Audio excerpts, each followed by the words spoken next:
Hebrews, Hebrews, Hebrews. This is Prophets of Awakening. This is our Israelite Advanced Bible Study Night, the 29th of April, 2025. Okay. We'll be reading out the book of Jubilees, chapters 1. And if I have enough time, I'll read chapter 2. Okay. You can go to our YouTube channel, The Prophets Awakening, check out our videos. We have over 1,000 or so videos that you can look at and examine. And if you like what you're hearing and receiving, I'm asking you to like, share, and subscribe to the channel. It would be greatly appreciated. Okay, and our hours are Tuesday and Wednesday, 7 to 9 p.m. Central Time. We have our men's advanced Bible study on Friday nights. It's from 7. Then we have 2 Shabbat classes, one in the morning, Saturday morning from 10 to 12 a.m. And then we close out the Shabbat in the evening from 6 to 7. And then we have our Sunday advanced Bible study. Every Sunday it's at 5 p.m. in the evening every Sunday, and it normally lasts about a little over an hour. So any of those times you feel the need to come in and check out our class, check out our conversation, you're welcome. Okay. For those that don't know, this is a non-Messianic channel. And by that I mean we deal with only the top Tanakh and the Torah. Tanakh being the Old Testament, so-called Book of Remembrance, and the Torah is the first 5 books of the Old Testament that was given to Moses by our Redeemer, the Lord of Hosts. You know, as a matter of fact, that's what I'll be reading out of Jubilees tonight. It's chapter 1. So many people don't understand where Moses got the information from. They think that it's a host because of Moses. The first 5 books are called the books of Moses, but they don't understand that the Lord of Hosts gave the history of the world to Moses on Mount Sinai during those 40 days and 40 nights. And we're going to read that tonight. Okay. For those that don't know, this channel is to aid and assist Hebrew Israelites who are waking up to their true identity in these last days. And our objective is to, like I said, aid and assist them in their understanding. Shalom, welcome to the channel. Welcome to our Israelite Advanced Bible Study. We're going to do our normal, which is a moment of silence, our prayer, songs. We have some current events, some need-to-know information. Then we open it up for anybody with questions, comments, or any dialogue. And then we're going to our topic, which is we're reading out the book of Jubilees, chapters 1 and 2. Okay. Before we close out, we'll pick a scripture, read it, then we'll break it down, then we'll close out. Okay. It's a moment of silence for the Lord of Hosts and all that He's doing to bring about our prophesied deliverance in these last days. Oh Lord, we come before Thee, you for your mercy and your great power. And we appreciate you, O Lord, for your patience and guidance in these last days. And we thank you for awakening us to this great understanding of your word. Oh Lord, we see your almighty hand in the world affairs and how you are constructing your people's deliverance. And we trust and rely upon Thee. And for this cause, we honor and respect you greatly. Turn not thy face from us, allow us in our searching of you to find you in these last days and to dwell with you. Peace be unto you. Read the Psalms.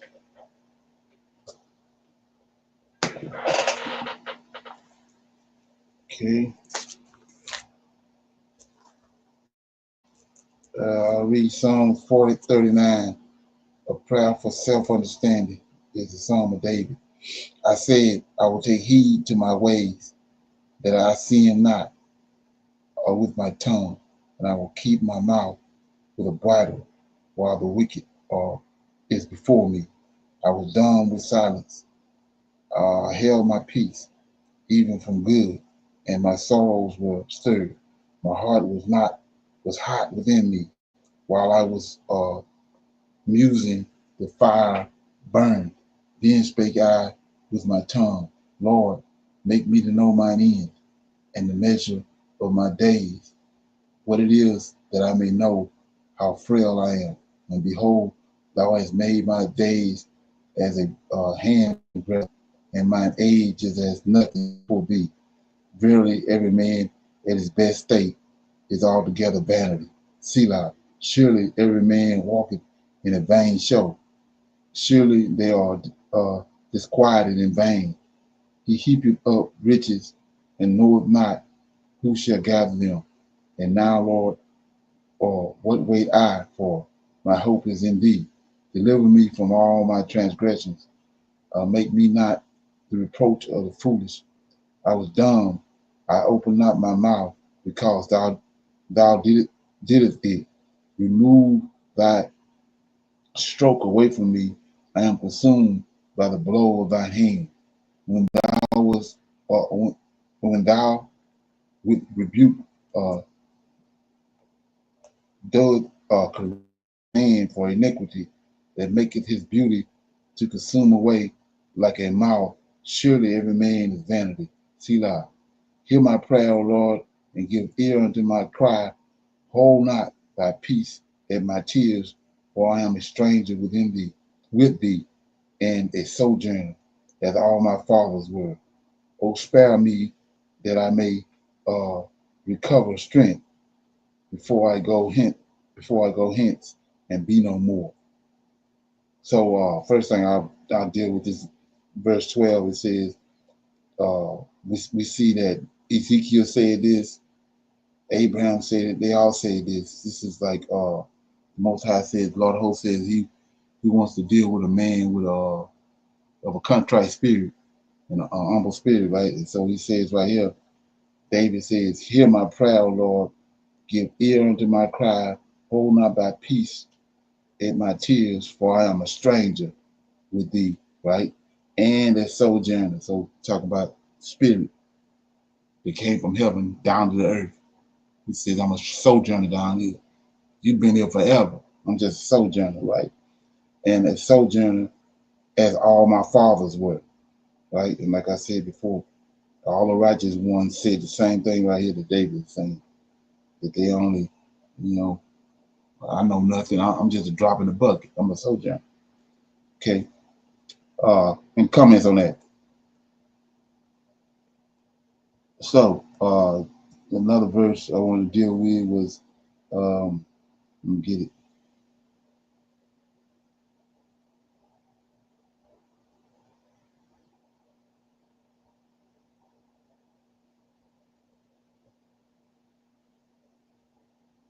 Okay.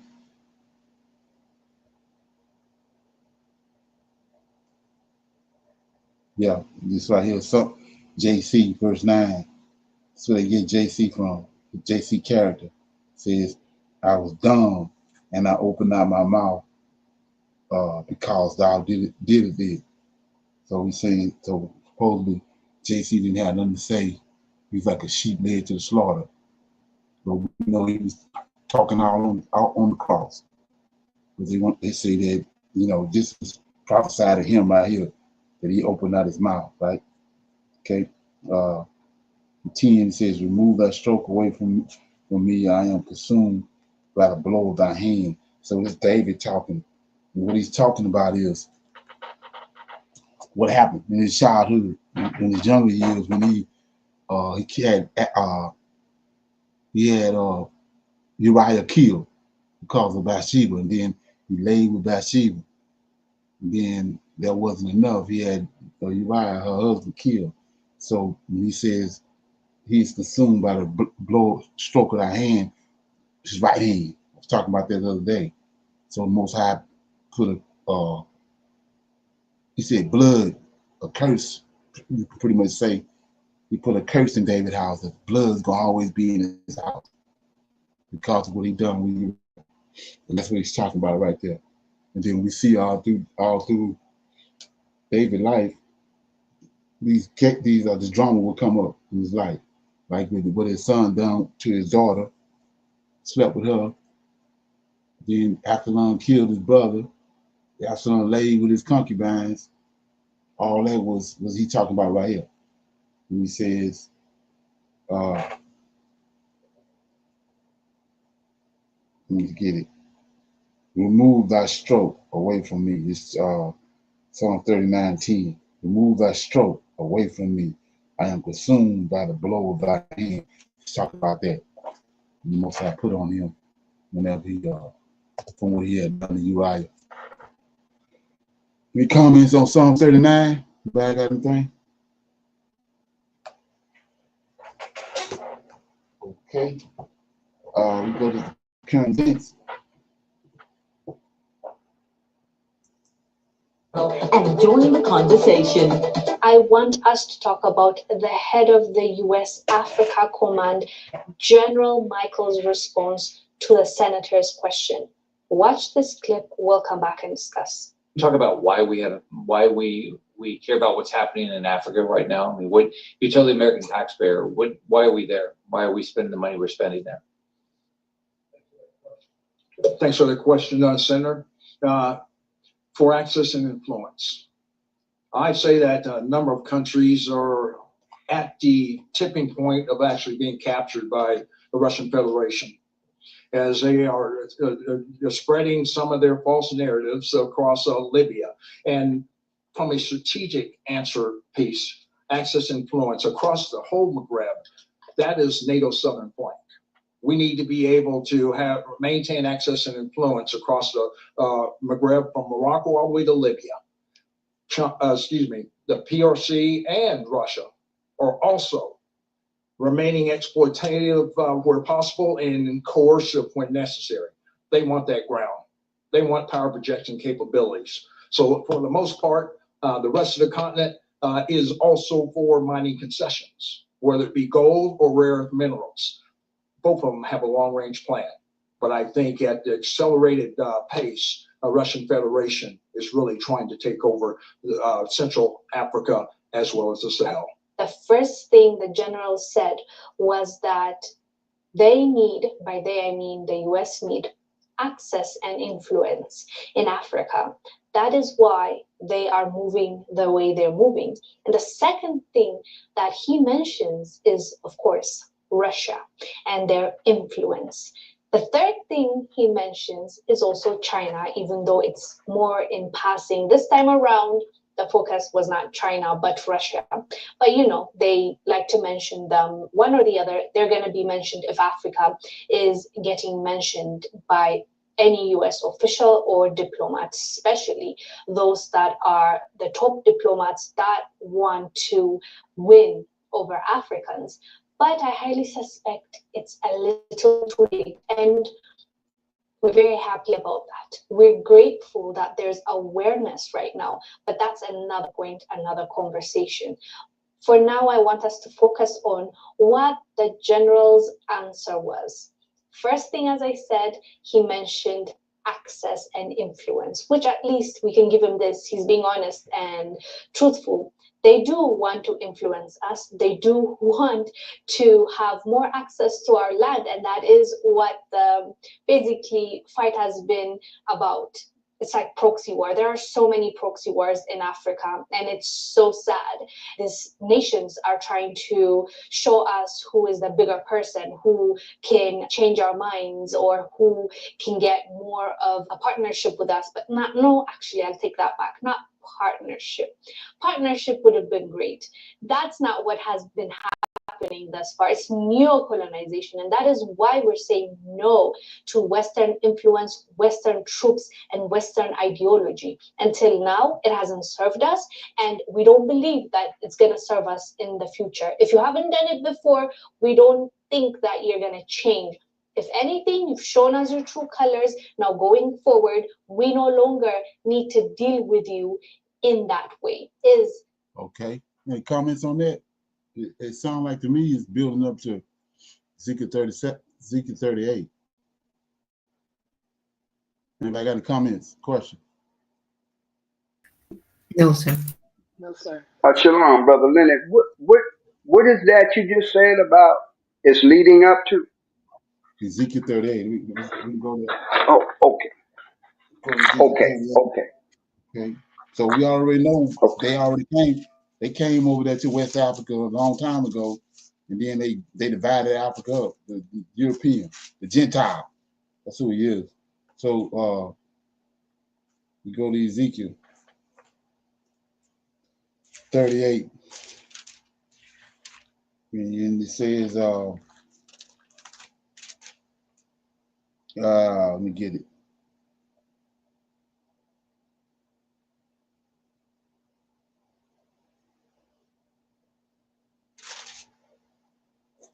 Oh yeah, I started chapter verse 10. It says, "Thus says the Lord God, it shall also come to pass that at the same time shall things come into thy mind, and thou shalt think an evil thought." And so this is the evil thought, talking about the Gentile. 11, thou shalt say, I will go up to the land of unwalled villages, and I will go to them that are at rest, that dwell safely, all of them dwelling without walls, and having neither bars nor gates. Now here you go. They already been there before and took a spoil. They brought us over here, made trillions of dollars off us. They're still making money off us.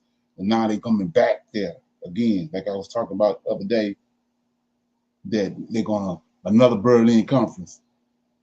They're setting up another Berlin conference to go back to Africa again. And right here it says 12, take a spoil and to take a prey and to turn thy hand upon the desolate places that are now inhabited and upon the people that are gathered out of the nations which have gotten cattle, goods, and dwell in the land. So we see that happening now.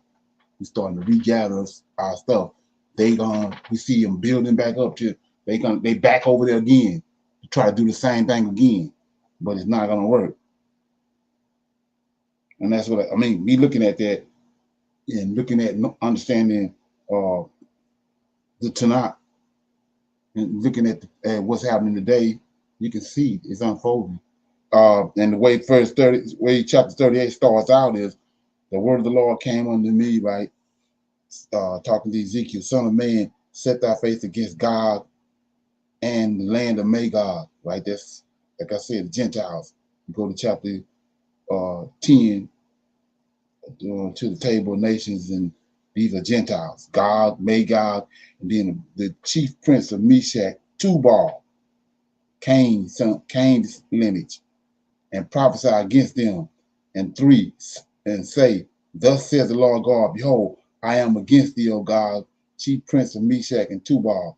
Then he says, I will turn thee back, and I will put hooks into thy jaws, and I will bring thee forth to where? All the minerals and all the gold and everything that's in Africa.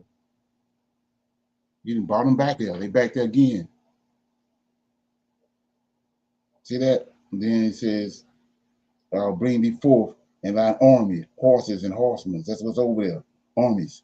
All them clothed with all sorts of armor, even a great company with hooks, bucklers, and shields, all of them handling swords. So, like I said, we can see it building up to that.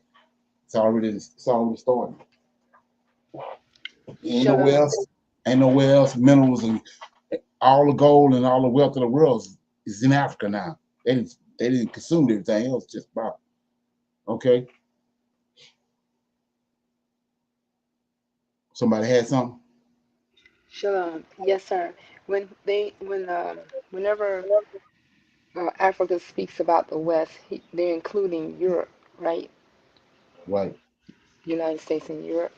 Is she really pointing at France? Because you remember France had their gold and they didn't want to release it. Yeah, that's all part of Europe. Yes, It's sir. all part of the Gentile. Thank you. Okay. Anybody else? Okay. I was talking about this the other day, so I'll kind of elaborate on it. But let me play this and then we'll talk about it. Okay.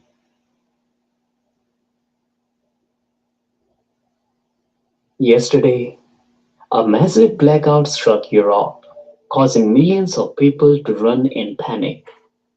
But many overlooked a crucial detail here. Folks, do you remember that just a month ago, European governments urged citizens to prepare a survival kit for at least 72 hours? And now, within weeks, 4 to 5 European countries have experienced major chaos. So, the real question is, Are we missing a serious sign here? Is something going on behind the scenes? Was this a test that happened yesterday?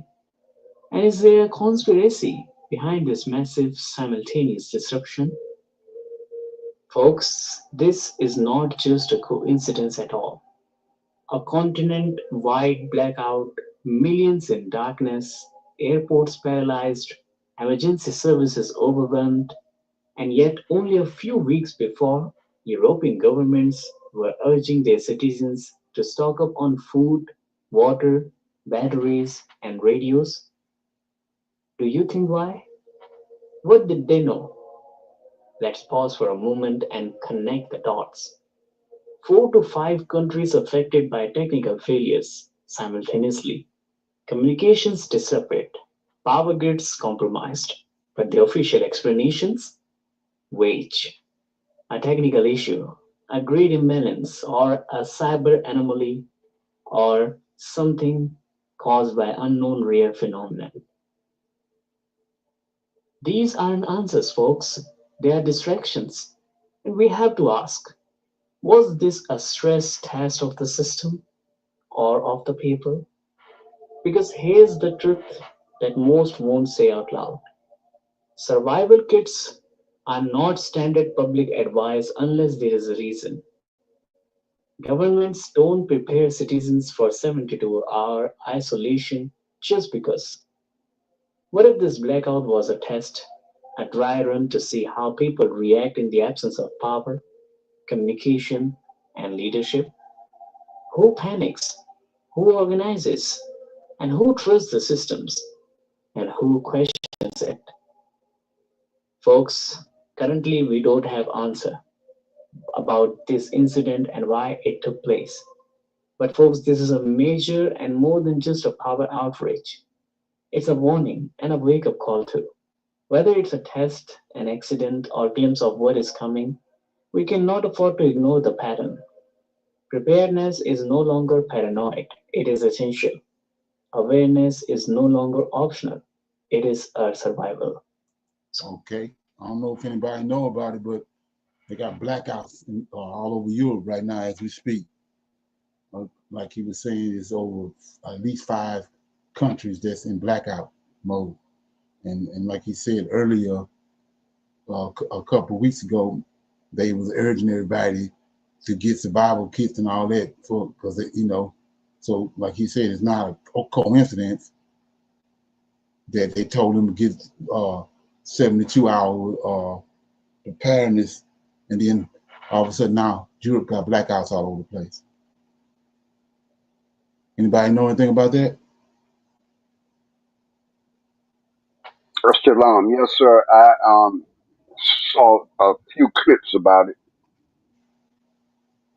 Okay, so this would happen after the blackout right here. I thought this was kind of suspect.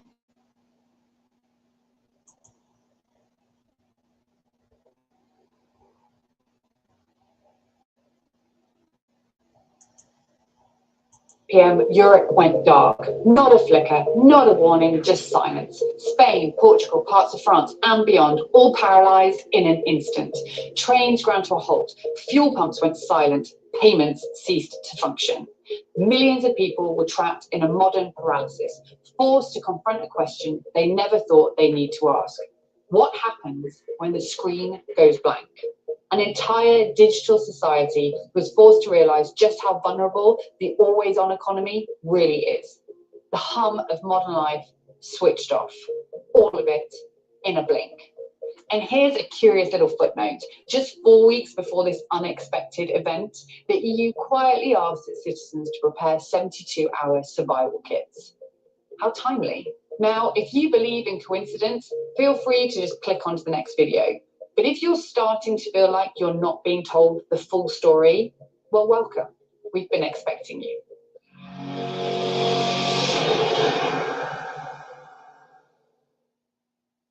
Depending on your worldview, this was either an unfortunate technical glitch or a soft dress rehearsal for something far more serious. But here's the truth. It wasn't a freak incident. It was a revelation. The system isn't just fragile, it's brittle. And now we really know it. This wasn't just a blackout, this was a reveal, a moment where the fragility of the digital-first economy was exposed in broad daylight. And it wasn't a one-off. It was the inevitable result of years spent replacing stable, heavy, inertia-providing energy infrastructure with lightweight, variable sources that sound great on campaign posters, but they can't deliver when it matters most. Consider Germany's experience. Their aggressive push into renewable energy has led to periods of overproduction, resulting in negative electricity prices. And while this sounds beneficial on the surface, it destabilizes the grid, making it more susceptible to blackouts when renewable sources falter. Politicians have promised us a green utopia, but what we got was no electricity when it really mattered. The engineers warned them. The physics predicted it. But when it comes to the grid, it seems ideology trumps electrons. And now we are all at risk of being unplugged, and not just from the power supply, but from our own ability to just function. The world has whispered for years, the gloves are off. Russia, China, Iran, North Korea, all actively embedded inside the digital guts of Western infrastructure. Yeah, we just read that in Ezekiel 38, the same countries. And they're no longer just spying, they're prepared to break things. The West accuses Russia of launching sabotage-level cyber attacks on NATO members, targeting critical infrastructure such as power grids and communication networks. China is already positioned inside communications, energy, and water networks across the developed world, just waiting for go time. Iran's been probing systems since Israel-Hamas broke out, seeking vulnerabilities to exploit in retaliation for perceived aggressions. And North Korea, well, they'll hack you just for the practice, funding their regime through illicit cyber activities. And because these are cyber attacks, no one needs to take the credit. No missile trails, no UN resolutions, just chaos. You won't even know where the pain is coming from, only that your money doesn't work. Your services are gone and no one's picking up the phone. Meanwhile, what are we doing in the West? We're fighting tariff wars with ourselves. This month, President Trump proudly declared Liberation Day as he slapped new tariffs on China, only to start to walk it back when the bond market revolted and trillions were wiped from global equities. Tariffs historically don't end well. So check this out. Hawley deepened the Great Depression. Nixon's 71 shock killed Bretton Woods and birthed the Great Inflation. Now it's 2025 and history's on repeat.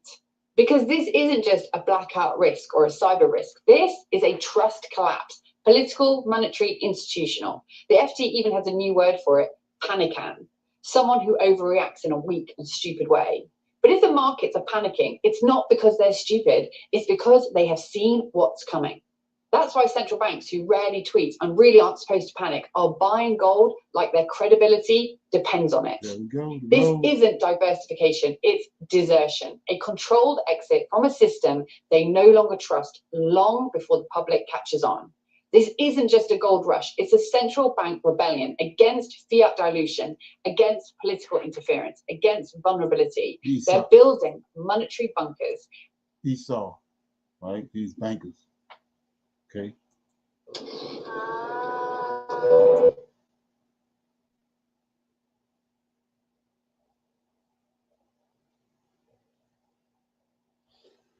Okay.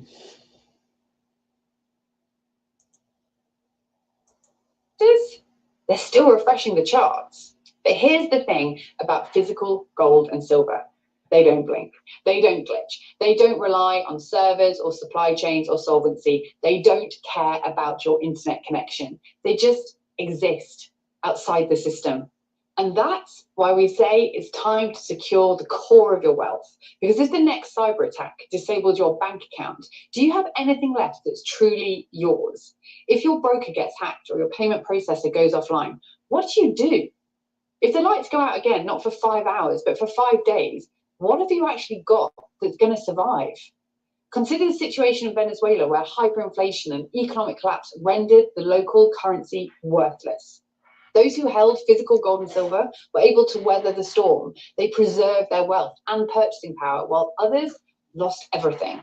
Gold doesn't just protect your purchasing power, it protects your autonomy. It's not about growth, it's about continuity. It's about knowing that if everything goes sideways, politically, digitally, financially, you've got something real, something unhackable, uncancelable, unhypothecated. Silver too, the sleeping sibling of the monetary metals, is still lagging, but it always does until it doesn't. And when it runs, it sprints. Right now, the smart move isn't trying to game the trade. It's building a position in assets that don't need permission to work. So no, this week's blackout might have been a weird atmospheric event and it wasn't the end of the world. But it was a wake-up call, a reminder that we've built a world dependent on things that break. And when they break, it won't be your portfolio you're worried about. It'll be about your access, your mobility, your choices. So secure the core of your wealth, stack the physical, and stay awake, because gold doesn't panic. It just waits for the rest of the system to catch up. Now let's zoom out. According to the World Economic Forum, cybercrime could cost the global economy $10.5 trillion per year by 2025. That would make it the third largest economy in the world, behind the US and China. Except cybercrime doesn't pay tax. It doesn't stimulate demand, and it certainly doesn't run on renewables.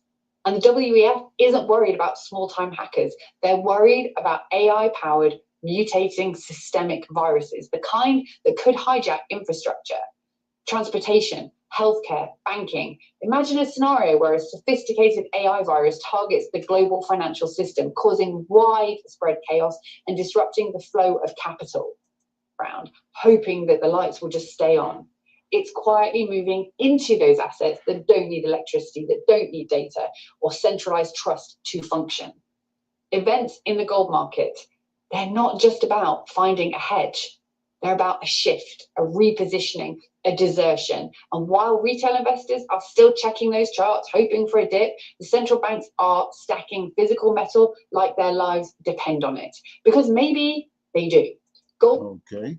Any comments on that? So they're doing one thing with the left hand while they stacking gold with the right hand. Okay. And like on the question, comment on that. So, all the Okay. blackouts that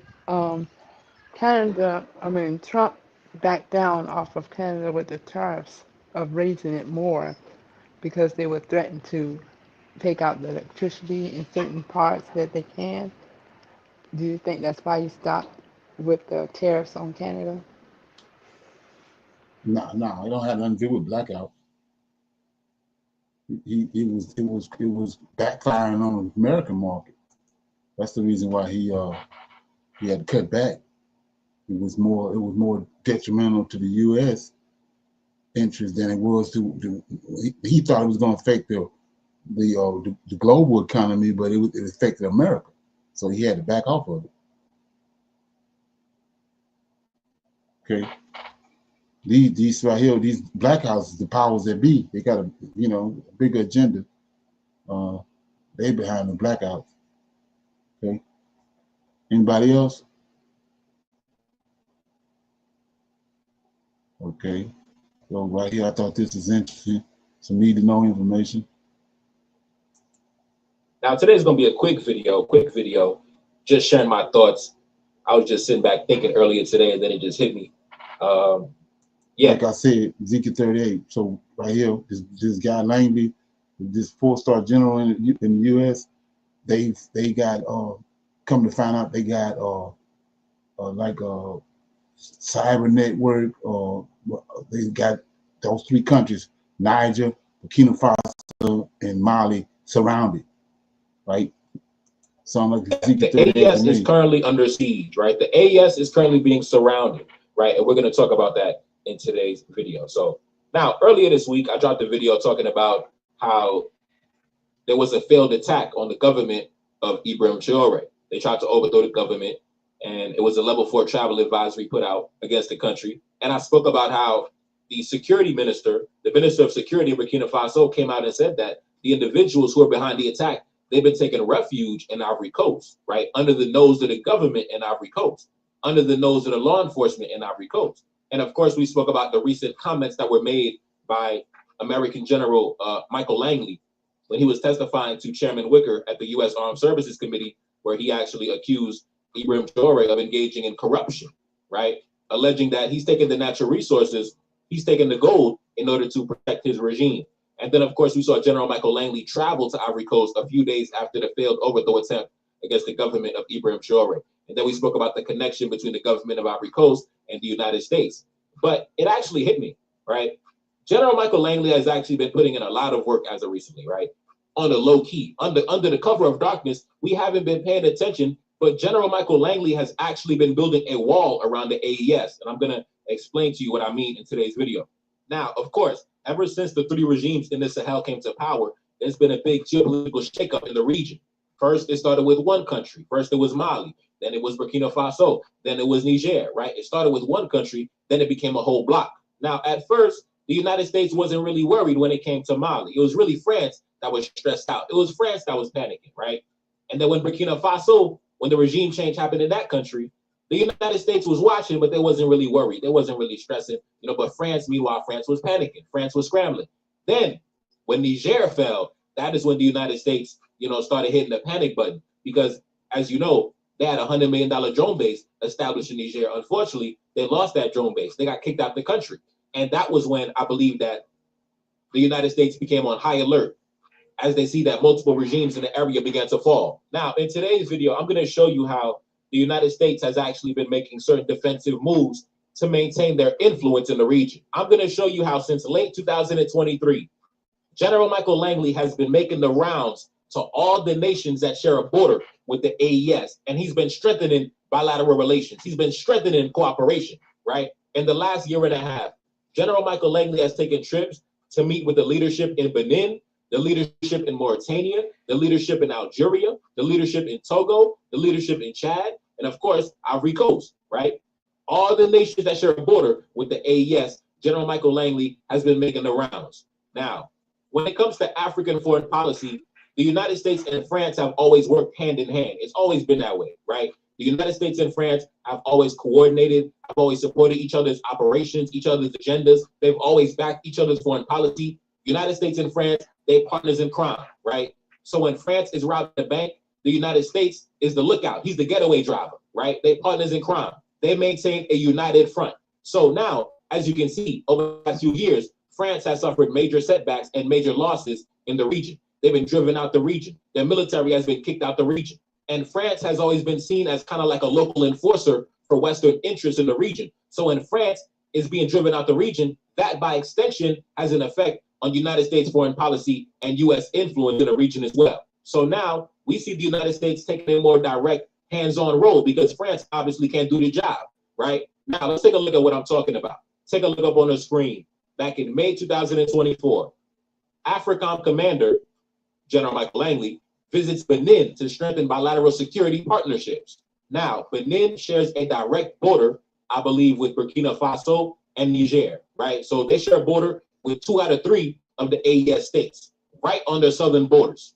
And by strengthening their relations with Benin, they ensure that the government in Benin remains stable and remains open and remains friendly and doesn't end up falling and flipping like the other 3 states. So essentially, by employing this tactic, they're trying to make sure that the AES remains contained in the region. It doesn't spill out or spill over into more government. So 4 or 5 states don't end up falling, right? Because at first, like I said, it was only Mali. Then they grew to Mali and Burkina Faso. Then they grew to Mali, Burkina Faso, and Niger. So they're trying to stop it from becoming Mali, Burkina Faso, Niger, and maybe Benin. Now, let's continue. Take a look up on the screen. AFRICOM Commander, General Michael Langley, and senior enlisted leader traveled to Mauritania. That was back on October 2023. Now, keep in mind, the AES has been in effect since July 2023. Now, when it comes to Mauritania, I believe they share a border with Mali. So as you can see, the United States strengthening relations on the southern border of the AES, as well as the western border of the AES. Now, when you have a friendly government surrounding the entire regime, surrounding the entire confederation, you don't have to have troops in the region, to be honest. You can simply fly drones from your nearby military bases from the border and simply keep an eye on everything. And also in the worst case scenario, since you're already there, since you already have relationships and agreements with the governments in the region, you can simply deploy your troops right surrounding them along their borders. his money. You know, he's definitely been earning his money. And this is the reality of geopolitics, man. And when it comes to the nations that I just named, we already know at least 2 of those nations serve as rear bases of destabilization against the AES, right? The first one being the regime in Algeria, the second one being the regime in Ivory Coast. And both of those nations have military agreements, security cooperation agreements with the United States. But yeah, man, that's the reality.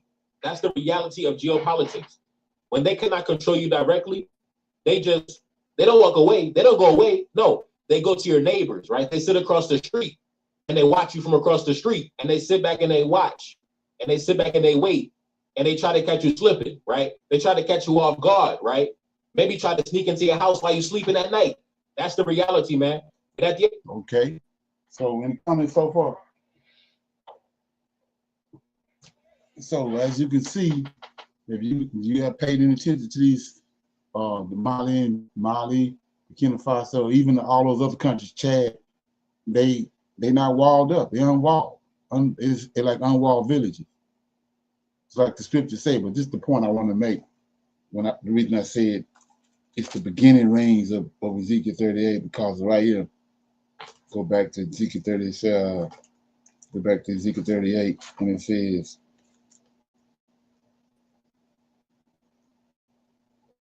got a key word in there.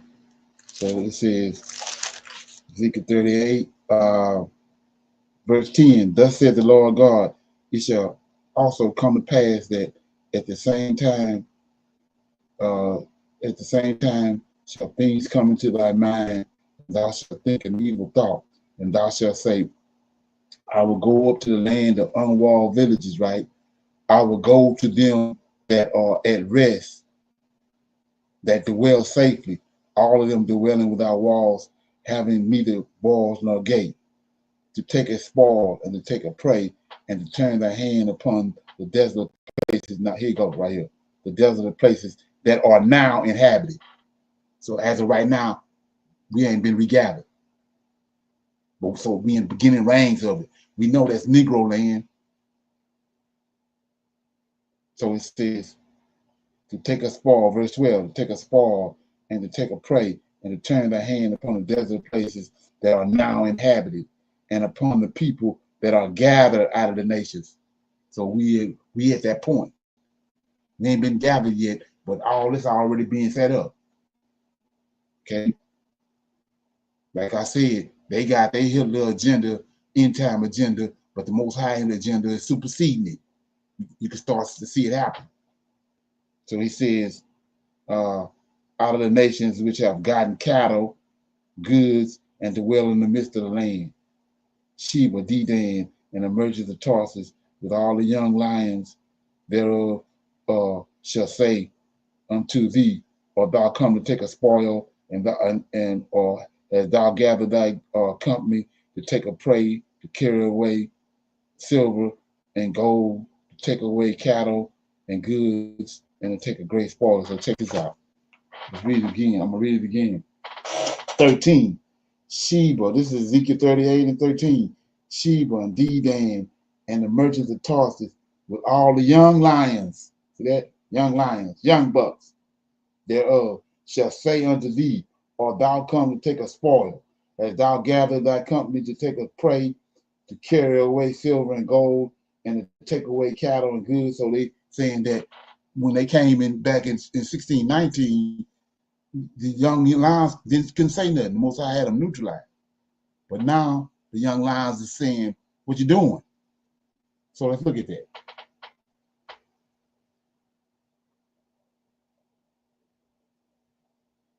Here you go. True.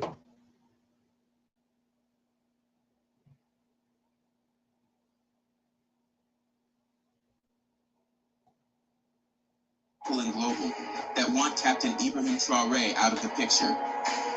How else do you explain it? Funny. You don't know the reason why we decided to be Russian. This is a young lion right here. You don't know. We're fighting for the truth. We're fighting for the good life, for our future, for our families. So if you think that you are strong, you are brave, only you You think you have sat down, you have made your inquiry, so you want to do something to Ibrahim Traore. You are dealing with the whole Africa.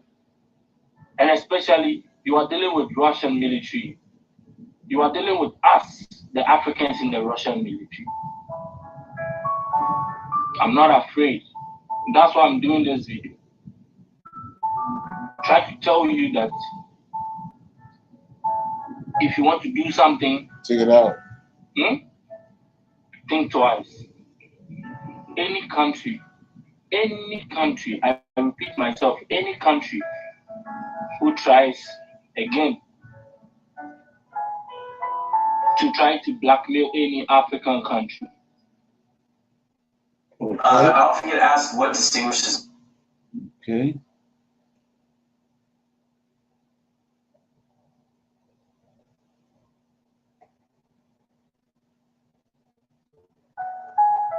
You get prepared. You have to get prepared. So, can't you? So, why do you want us to always suffer? You want Africans to always suffer. You want Africans to always suffer. Bad schools, bad road. But all of you, every time you want good life, it's not going to happen anymore. It's not going to happen anymore. So I'm gonna read that again. This is chapter 38:13, Ezekiel 38:13. Sheba, Dedan, and the merchants of Tarsus, with all the young lions thereof, shall say unto thee, or thou come and take a spoil? Is that not what the young buck doing? You come and take another spoil, right? Hast thou gathered thy company to take a prey, to carry away silver and gold, and to take cattle and goods, and to take a great spoil? That we're looking dead at it, in the midst of it. Okay? They got one agenda, but the most high agenda is superseding it. Any comments on that? If you want to watch that video, it's secretly Putin sent commandos to protect Abraham Traore after the AU staying silent. Okay? Anybody got any comments or questions on that? Shalom, everyone. Can you repeat that title of that video again, sir? Secretly, Putin sends commandos to protect Abraham Traore after AU is staying quiet, staying silent. The channel is Make Africa Great. Okay, thank you. Okay. I just wanted to, I have okay. a comment. Traore is 30, it was 37 years old when he took over, and they were saying that, you know, most presidents there, they start at 63, you know, and they were saying that he was, you know, targeting like the young people, being so young, that he was trying to gather them, you know, up to help support. Right. So, okay, anybody else? Shalom. Even to add to that, having a younger president inspires the youth anyway. Like, I feel like that's even the reason, like, over here, just visually, they keep an old white man. That's not gonna inspire like Hebrew children to try to inspire to that. That's right. Even the reason the DEI, and with like Barack becoming president, it's I used to work with a young lady. She's only about 22 or something like that. She only knows Barack as president, or that's the first thing that she knows. So she thinks it's weird that Donald Trump is president because she grew up with a black president. Okay. And so, right, yes, sir. So over there, like in Africa, the young kids seeing Traore, that's inspiration. So they want to cut that off. And in Africa, 70% of the population is under 30 years old. Exactly, right. That's their whole reasoning behind all the projections they got. That's what I was saying about, they said by 2035, 2030, 90% of the world gonna be in Africa because they know all this. They got Shalom. they got a negative birth rate. They got a negative birth rate. Go ahead. No, I apologize. Yes. Brother Leonard, also, they are trying to go under the disguise that his government is not legit because he got it in a coup. Exactly. It's, they perpetrating as if he's a like some kind of mobster or something, or Yes, sir. overlord. Yeah. A, Go ahead. a dictator. Shalom, I'm sorry, a dictator. Right. Exactly. Right. And like I said before, based on what we just read out of Ezekiel 38, the youth is they rising up, and we also have to know that that's what the Creator deal with the youth, right? And the Lord hosts deal with the youth. Yes, sir. You got David when he was young, Solomon when he was young, Samuel. He called all them when they was young. A lot of those kings, they reigned. They was young when they started reigning. Okay, and then like I said, a lot of people don't understand that over there in the Sahel, what they call them the Sahel, which is Negro land, they not Africans. That region is in Africa, but the people that's there are not African. They came there, they migrated there, so they're not Africans. So when I just read Young Lions, them ain't no Africans. Okay. Anybody else Shalom. got anything on this? Yeah. Yes, sir. Shalom, everyone. Um, Back a couple of weeks ago, or maybe a month ago, they were saying that they wanted Ibrahim Traore to become president over all of Africa. Do you think that's why the Boulets are after him and saying things that they're saying he's taking money, but he often said he doesn't want the money. You don't ride around the large cars and do things as other presidents over there does. So is it more of him not there? Don't want him to be the president over the whole Africa.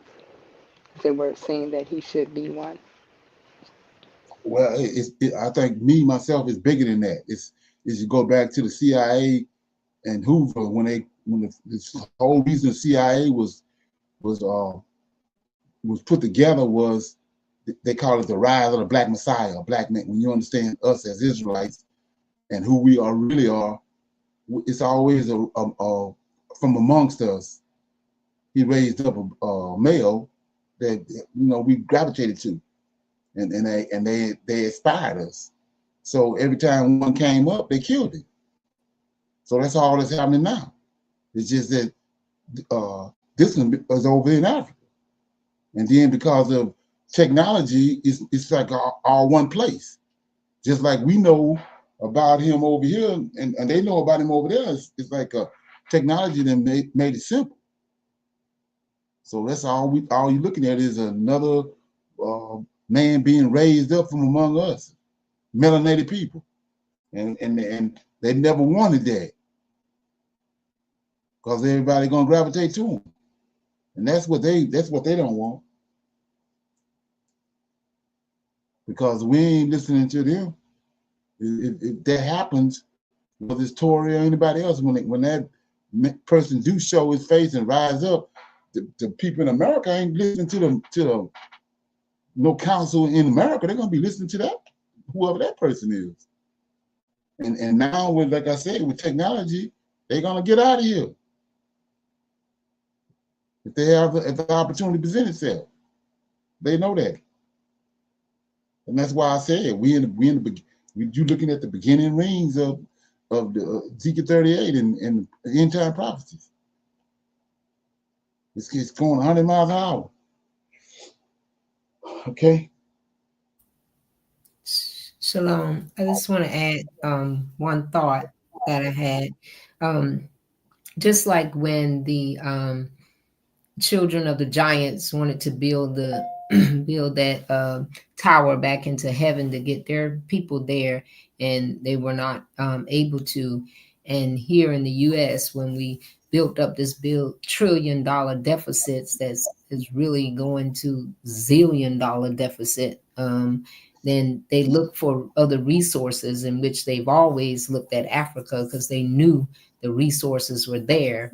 And given the prophecy, they're trying to go ahead of it to see if they can stop it by saving themselves and going into Africa to take all of the gold to get back and be again a dictatorship, because that's basically the only thing that'll make you be able to, you know, control people, is to control the money. Would that be Right. fair to say? Right. Shalom. Right. That's what we're looking at. And that's what I was saying in Ezekiel 38 and chapter verses 1 and 2, when he said he's gonna put a hook in them to get them over there, to get them to where he want them at. He's gonna put a hook in them, so the gold and the resources that the Most High have in Africa is what bringing them over there, because the little bit that they had in the areas where they was at is depleted, and so they looking ahead to the next 25 years or so, 50 years. Everything on what they got is gonna be depleted. So they trying to take control while they can of the areas where they know where the source is gonna be at. But it ain't gonna work. But that's the hook that the Lord of Hosts is using to get them over there where He want them to be at. Yes, sir. Right. Shalom. Anybody else? Yes, sir. Shalom. So when you were saying that, it brought me to mind as when Moses led the children out of Egypt and went through the parting of the Red Sea, and he knew they were going to try to come after them. So he waited till they got into the Red Sea, and he drowned them all, those Egyptians. So is that not basically drowning them by them coming over and trying to take over the gold, but getting them, like you said, the hook is to get them over there. The hook when Moses was going through the Red Sea was them to follow them, and when they got over, they were left in the middle to get drowned. Is that something similar to what he's doing? Right. That's what I was talking about the other day. When you see in the Psalm, David keeps saying over and over again how the Lord of Hosts works. He says the enemy would dig a hole for us to fall in, and then they end up falling in it, or they'll concoct a device to do damage to us, and the same device end up being used against them. That's what he did with the Pharaoh. That's what I see happening now. Like, and the device they used now was the New Testament and JC, Yahushua, all that, and they using that, but it's going to backfire. And it's the Pan-Africanism. But when it's all said and done, that's a hole they digging for their own self. It's going to backfire. Like I say, we can see the hand of the Most High coming in and superseding this. They got another plane, a device that they concocted. Okay, we're gonna go to Q&A. Anybody have any questions, comments about anything they came across they want to talk about? Chop it up.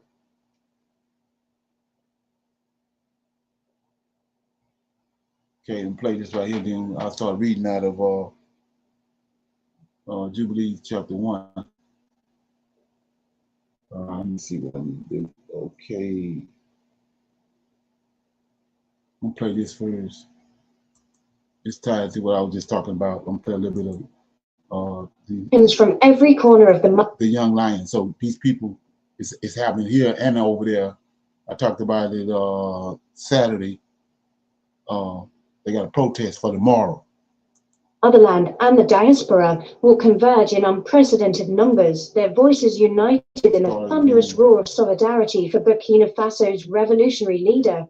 Expected move. On April 30th, Africans from every corner of the motherland and the diaspora will They call them Africans, but we know they ain't.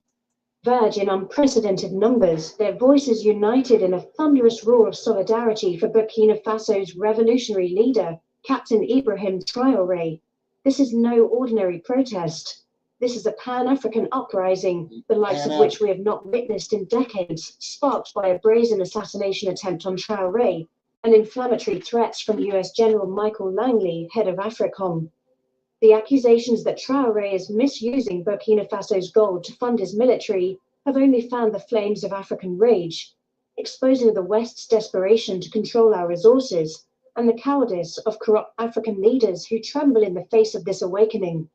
As I report this, the streets of Ouagadougou, Accra, Lagos, Nairobi, Addis Ababa, Johannesburg, and beyond are buzzing with anticipation.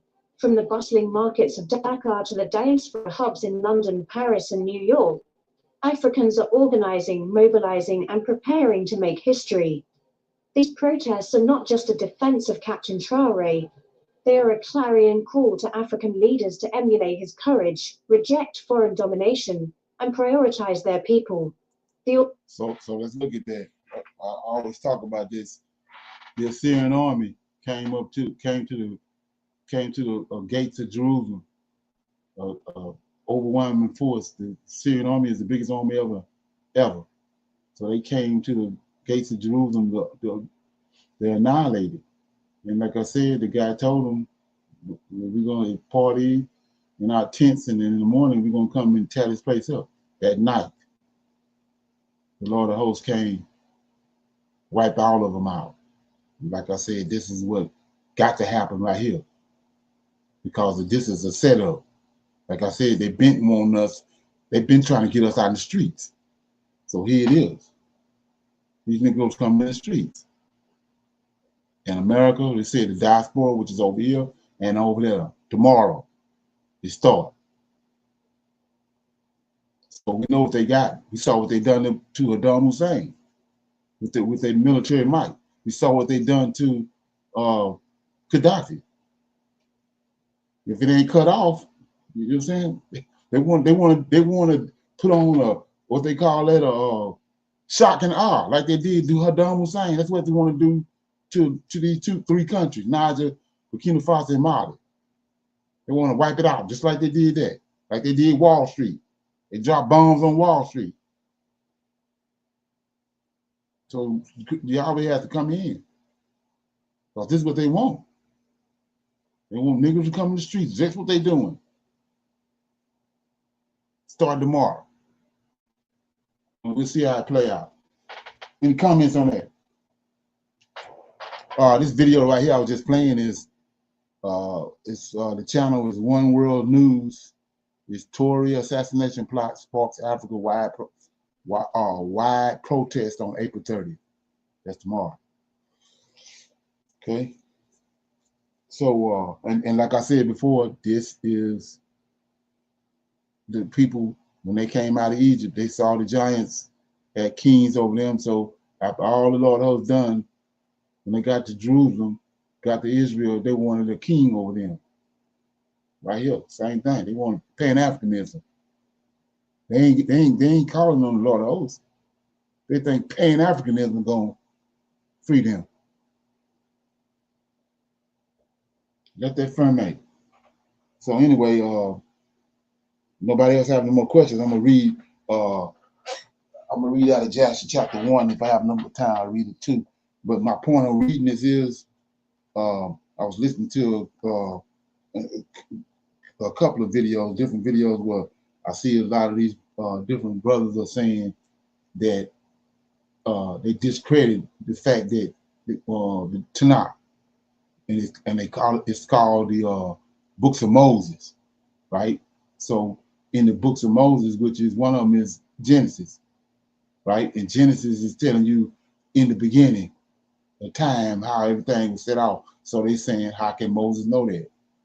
So they discredited the fact that there can't be the book of Moses. How Moses know all this stuff?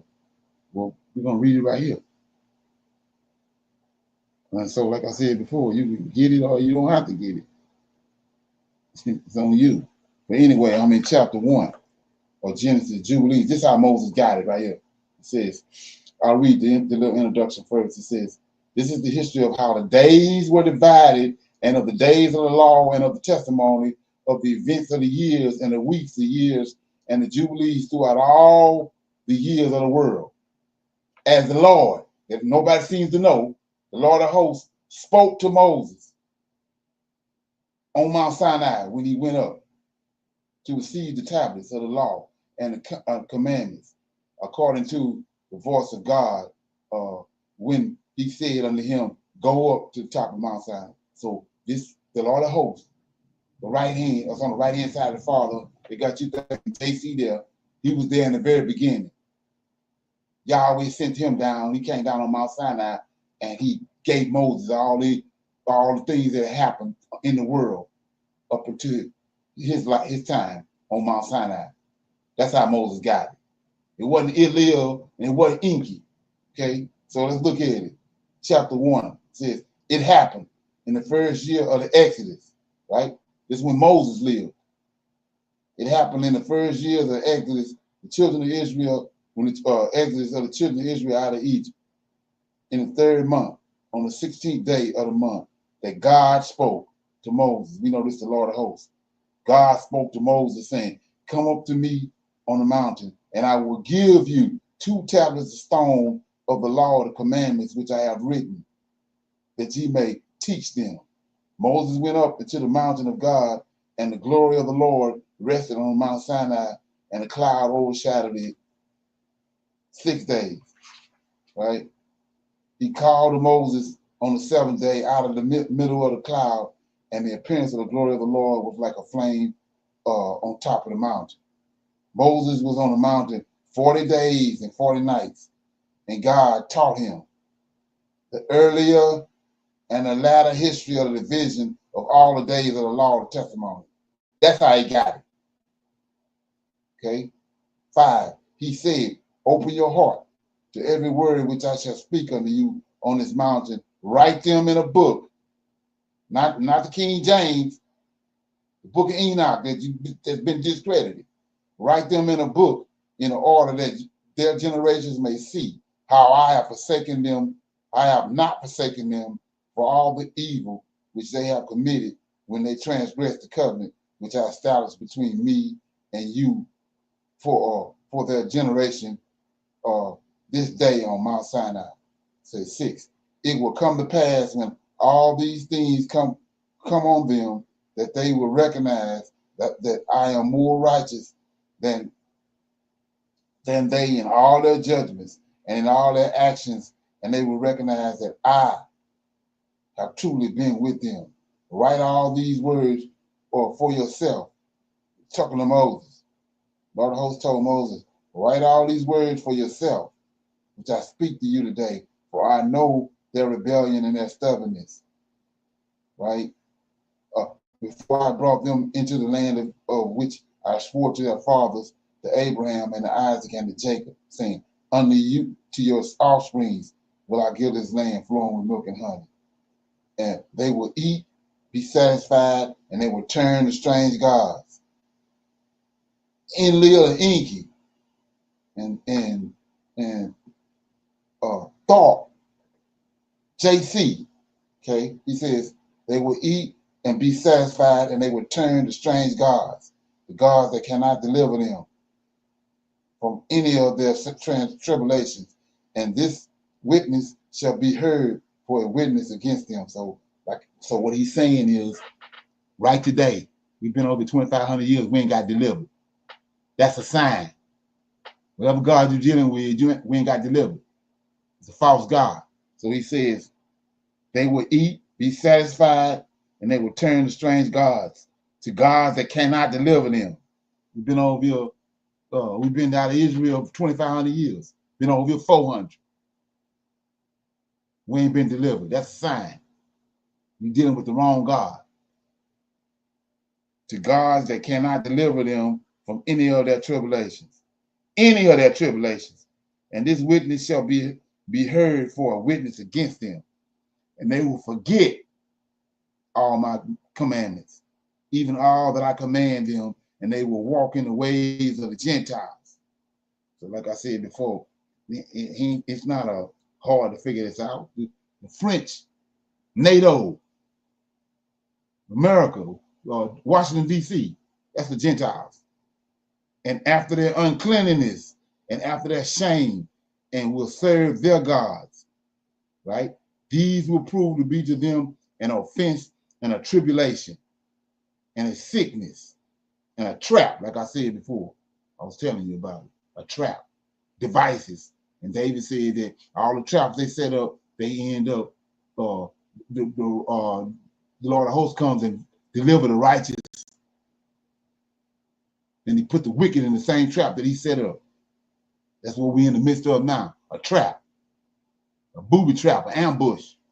10, many will perish and they will be taken captive and will fall into the hands of the enemy because they have forsaken my laws and my commandments and the festivals of my covenant and my Sabbaths and my holy place, which I have made holy for myself in the presence and my tabernacle and my sanctuary, which I have made holy for myself in the midst of the land, and that I shall set my name on it, that it shall reside there. So let's look at this right here, because this is big. So he says, this is the Lord of hosts talking, right? Which I have made holy for myself in the midst of the land, that I may set my name on it, that it shall reside there, right? So I'm constantly, over and over, every chance I get, I go to this verse. So I'm in Exodus chapter 23. See? So it says right here, we see we on Mount Sinai. We know that Yahweh on Mount Sinai, and he got these 7 angels with him on Mount Sinai. He called Moses up into the mountain. Yahweh in the cloud, but he's not talking to Moses. Here you go right here. So we in Exodus 23, verse 20. It says, the Lord's angel sent to lead Israel. It's an angel leading Israel. 20, behold, he talking to Moses, I send an angel before thee to keep thee in the way and to bring thee into the place which I have prepared. Beware of him, right? Check it out. Beware of him, obey his voice, provoke him not, for he will not pardon your transgression for my name. See that? He got the name right here. Now let's go back and read that again. So this angel got Yahweh's name in him, not JC, not Yahushua. So it says, let me get it. Okay, yeah, 10. Many will perish and they will be taken captive and will fall into the hands of the enemy because they have forsaken my laws and my commandments and the festivals of my covenant, my Sabbaths, my holy place, which I have made holy for myself in their presence, and my tabernacle, my sanctuary, which I have made holy for myself in the midst of the land, that I shall set my name, see that, on it, that it should reside there. Michael residing there. You got Yahweh's name in it. See that? I shall set my name on it, that it shall reside there. Let's talk about the Lord of hosts. Okay? 11. They will make themselves high places and places of worship and graven images. Each will worship graven images of his own making. Thus will they go astray. They will sacrifice their children to demons and to all error of their hearts. So what's a demon? Then the giant died. That's what Enoch told us. So if you listen to the colonizer, he told you don't read the book of Enoch. But Enoch tells you what a demon is. The angels came down, slept with women, and got giants. When the giant died, got a demon. Right? So he says, read verse 11 again. They will make themselves high places, places of worship, and graven images. Each will worship graven images of his own making. Thus will they go astray. So why would they go astray? They will sacrifice their children to demons. Right? To all errors of their heart can work. And I will send witnesses to them that I may testify against them, but they will not hear. And they will kill the witnesses, and they will persecute those who seek the law, and they will abolish, check it out, they will abolish and change everything in the law so as to work evil before his eyes. So what are you talking about? The book of Enoch ain't legitimate. change what the Most High gave Enoch, the books he gave him that our forefathers was reading. Okay, 13. Then he says, I will hide my face from them. How? Because they're going to take the law. They're going to take the books. They're going to discredit Enoch and discredit Jubilees. So you can't know who it is you're dealing with or who our forefathers was dealing with. I will hide my face from them, and I will deliver them into the hands of the Gentiles. There you go again. You don't know what a Gentile is in 2025, something wrong. Okay? They will be captured like prey for their eating, and I will remove them from out of the land, and I will scatter them among the Gentiles. Ain't that where we at? You know what a Gentile is. Okay? Keep going. And they would forget my law and my commandments and all my judgments. They will go astray regarding observances of the new moons and the Sabbaths and the festivals and the jubilees and the laws. After this, they will turn to me from among the Gentiles. Like I said, that's where we at. We see it manifesting right now. They will turn to me from among the Gentiles with all their heart and with all their soul and with all their strength, and I will gather them from among the Gentiles, and they will seek me, and I will be found by them when they seek me with all their hearts and with all their souls. So I just read that, and in Ezekiel 38, he says, I will gather them from among the Gentiles, and I told you. And over there, he says that the young lion said, what you doing? Where you coming? You coming to take another spoil? He said they gathered them out of the, they existed in unwalled villages, but they've been gathered out of the nation. That's only missing piece. We ain't been gathered yet. That's what we're looking at. We're in the process of being gathered. That's how close we are. So he says, after this, they will turn to me and from among the Gentiles with all their heart and with all their soul and with all their strength. And I will gather them from among the Gentiles, and they will seek me. And I shall be found by them when they seek me with all their heart and with all their soul. And I will allow them to see abounding peace with righteousness. And I will remove them the plan of uprightness with all my heart and with all my soul, and they shall be for a blessing and not for a curse.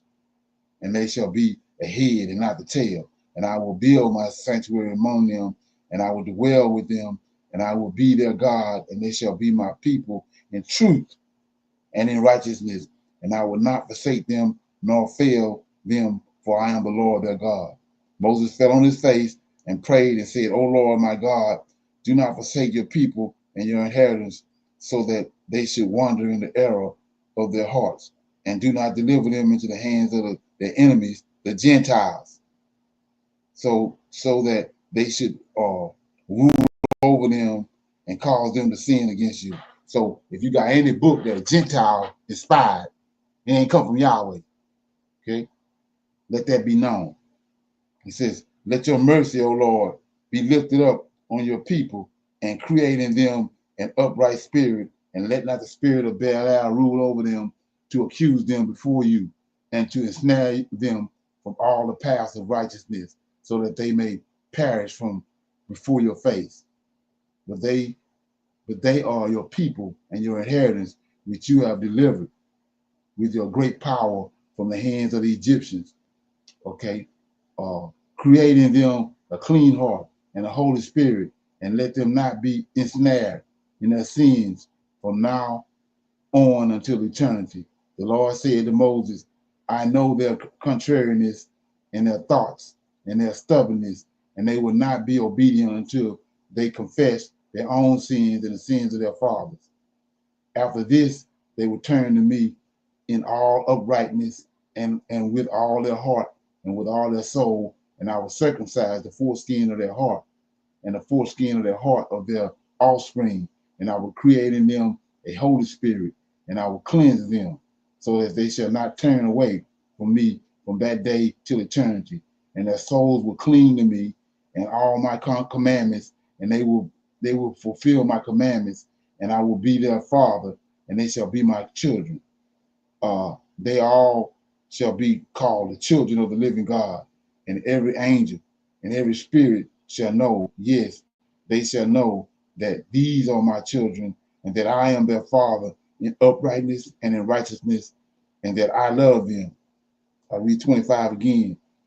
They all shall be called the children of the living God, and every angel, every spirit shall know, yes, they shall know that these are my children, and that I am their father in uprightness and in righteousness, and that I love them. Write down. Here we go, right here. Whoever, right here. Michael told Moses, in case you got it twisted. Write down for yourself all these words which I say to you on this mountain, from the first to the last, which shall come to pass in all the division of the days in the law and in the testimony, in the weeks and in the jubilees, to eternity, until I descend and dwell with them throughout eternity.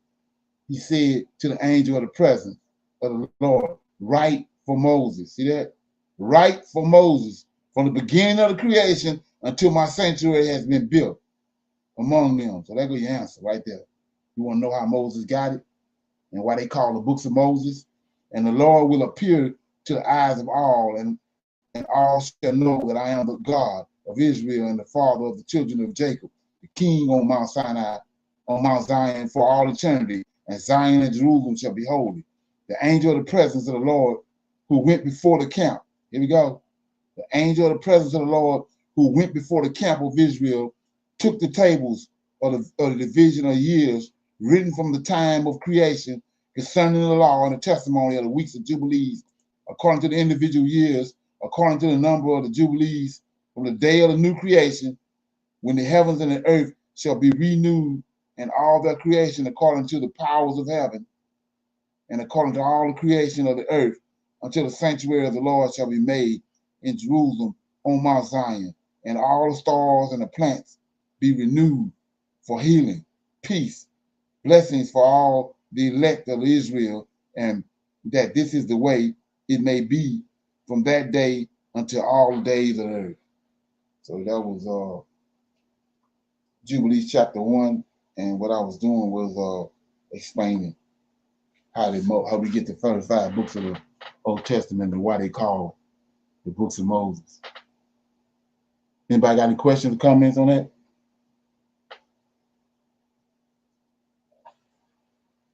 Okay, somebody want to pick a scripture? You can read it and break it down before we go. Yes, sir. Go ahead, okay. Sister Michelle. Sister Michelle, you had something? Go ahead. You can go ahead, Sister Joyce, and do the scripture. If you had one, you could do it, because I did do one just the other day. Okay, I'm going to do Deuteronomy, Brother Leonard, chapter 5. Okay.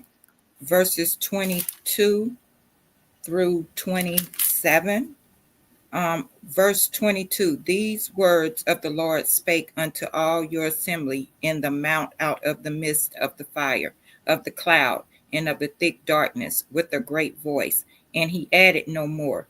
And he wrote them in 2 tables of stone, and delivered them unto me.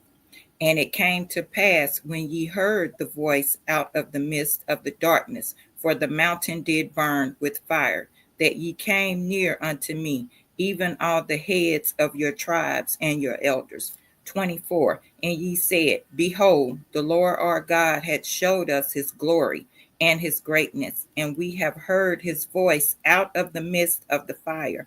We have seen this day that God doeth talk with man, and he liveth.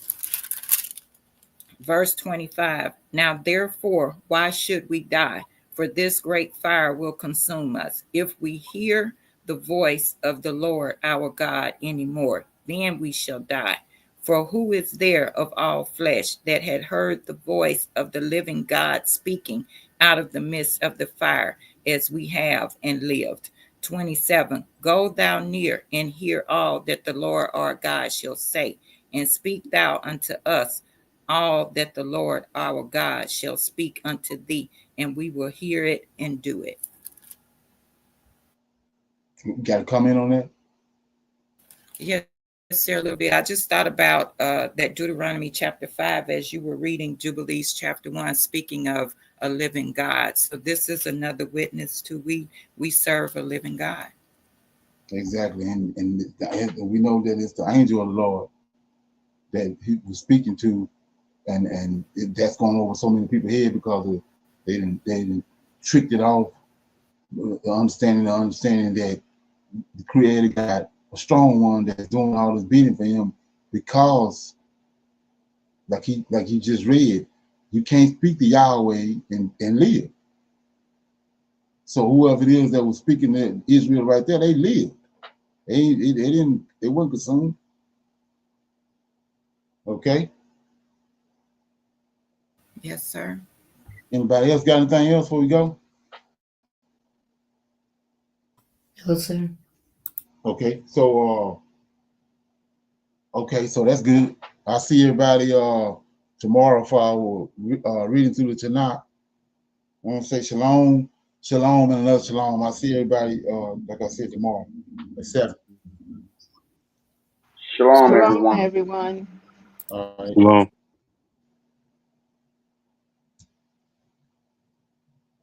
I highly recommend that you get this book and you read it, because it's a must that you understand who God head is in the order that's in the Old Testament and Tanakh, because it's not the same as in the New Testament. And when you read this and you get an understanding, then the scriptures open up, and then you begin to understand.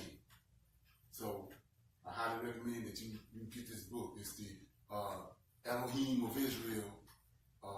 And there's a breakdown on the word Elohim and who the God of Israel is, and the Godhead.